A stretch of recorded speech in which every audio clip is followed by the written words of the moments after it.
contemporary philosophers are enormously influential right now. Jay Shetty. Is philosophy still a thing? That would be like a philosopher, it's right? It's just as relevant today as it was centuries ago. I think it's just influencers that have words to say. You don't have to. I'm a philosopher. We're philosophers. 100%. Oh my God, I was philosophizing today when I said... We aren't podcasters, we're philosophers. That's when I was saying about the productivity, that's philosophy. Oh that's my God. That is the definition of philosophy. Look, we could sit and stare at a wall all day, and that would be the most productive day for a philosopher like ourselves. That's why we're in this library. Oh my God. It's stimulating to the brain. Like I'm having an out-of-body nirvana experience right now, realizing my calling today with this mic and my cell phone is that I was born to be a philosopher. You should put in your Instagram bio, like where it's the occupation. Public piece, figure / comedian X philosopher. That is what we are. Wow. I feel God in this space You today. know how there's like musical comedians? There's also philosophical comedians. I think you're thinking of a slam poetry sesh. Oh that my God. We should do that. Yeah. I still know that. Touch is all it takes. Okay, so I'm going to circle back to why we started this conversation in the first place. Yeah. Andrew Garfield. In philosophy class, now I'm going to completely butcher this. There's this theory. It's Plato, and it's like the theory of like the perfect form. Does that make sense? Let's see if that's it. Plato's theory of forms asserts that the physical realm is only a shadow or image of the true reality of the realm of form. Hold on. Hold that thought. Yep. I'm going to need a visual for all those words. Okay. Okay. And there is one. Perfect. So Oh, that's not helping it. There's a highest form, and everything is kind of built on that image.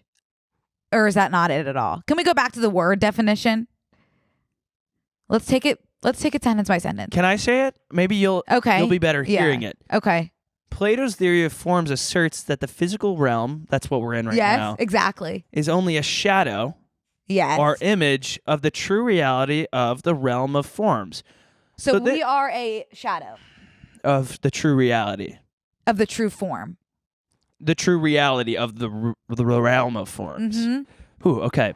That's heavy. So what are these forms according to Plato? The forms are abstract, perfect. Those are two words that go not hand in hand, abstract and perfect. Unchanging concepts or ideals that transcend time and space. They exist in the realm of forms. That is like complete bullshit. No, because here's how it's going to make sense to you. Andrew Garfield is the perfect form, and we are all shadows of him. Does that make sense? This is what we had the whole conversation because see,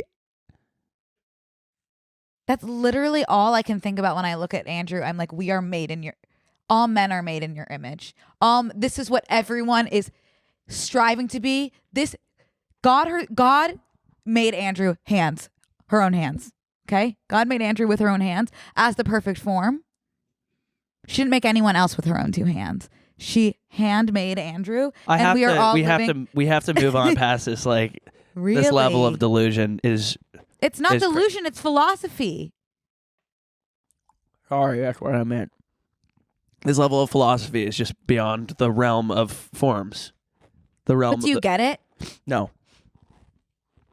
R.E. Andrew Garfield. I don't even get the main point of the whole theory. I feel like I don't really get the theory, but I get it when it's in terms of Andrew Garfield. So to circle back, you think that God made Andrew and then we are all just like... With her own two hands, yes. Yeah, and then we would all just like fall under... So there's the Andrew umbrella and then we would all fall underneath it? Andrew's the perfect form. And we are the images / shadows. Is there any... Excuse me, more so men are the images / shadows created in his image. Okay. Not in a religious way, in a philosophical way. And I disagree.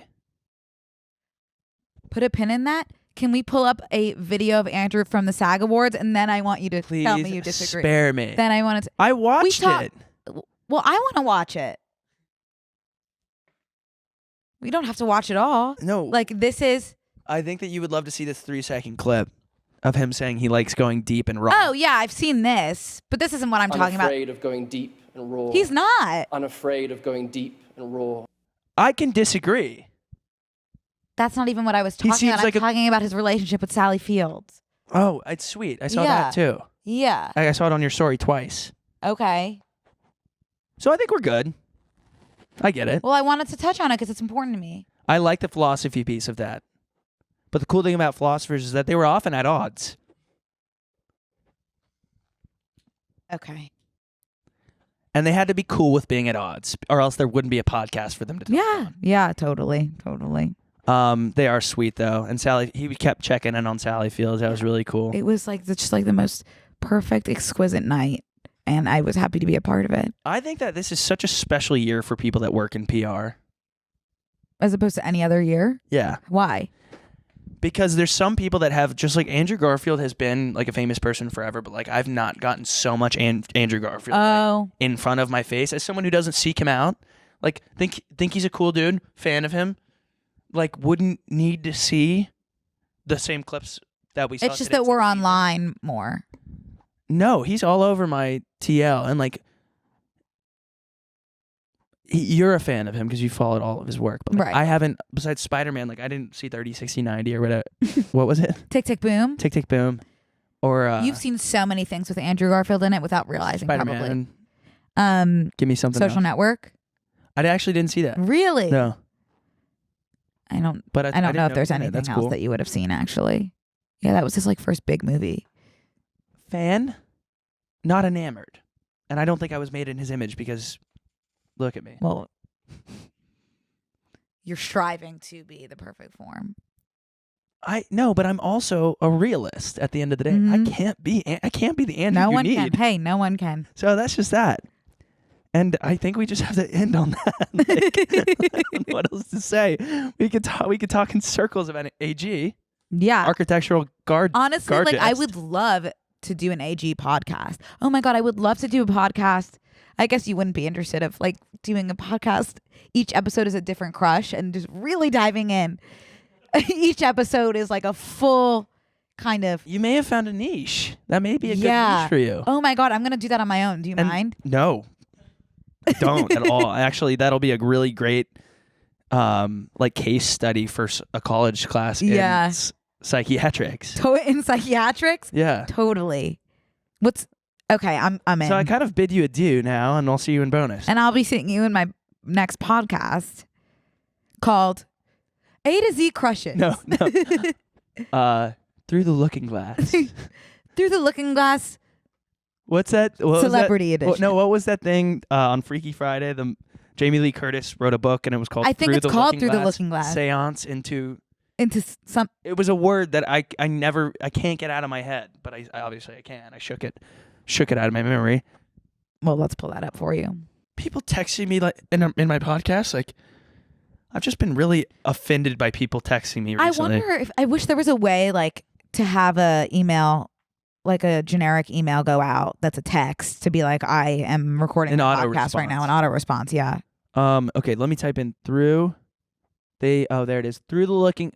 Oh yeah, Through the Looking Glass. Oh, can we scroll down a smidge? Through the Looking Glass. It didn't say it. It doesn't have it. Tess Coleman's. Oh yeah. What was the word? Seance.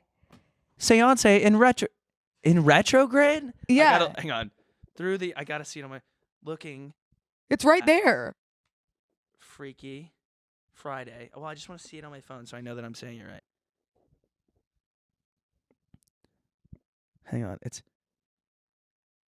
No, it's not seance. What is it? It's a big, huge word. Give me that phone. Senescence in retrograde. Senescence. It's senescence. It's senescence, and we never figured out what senescence Hey, what does senescence means. mean? Add this to your word. I don't think I like this word. Crux. It doesn't. Senescence or biological aging is a gradual deterioration of functional characteristics in living organisms. So it's senescence in retrograde. So she's actually aging backwards. so she's like looking and that's funny because it's Freaky Friday and she switched daughters with her body. Oh my God, there are so many layers to that film that I can't even begin to Speaking unpack. of Satan, they're actually coming out. Jamie Lee Curtis came out and said, we're going to do a second video. We're going to do a second movie about Freaky Friday. Recently, she didn't give any details. My biggest regret in this life is one time saying I didn't like Jamie Lee Curtis on this podcast, because I have completely changed my attitude. I think she is a national treasure. Yeah. Perfect form. No. Okay. I do miss her in the Activia commercials. No, that's when SNL was just. That Let's end it here. that lady can eat some yogurt.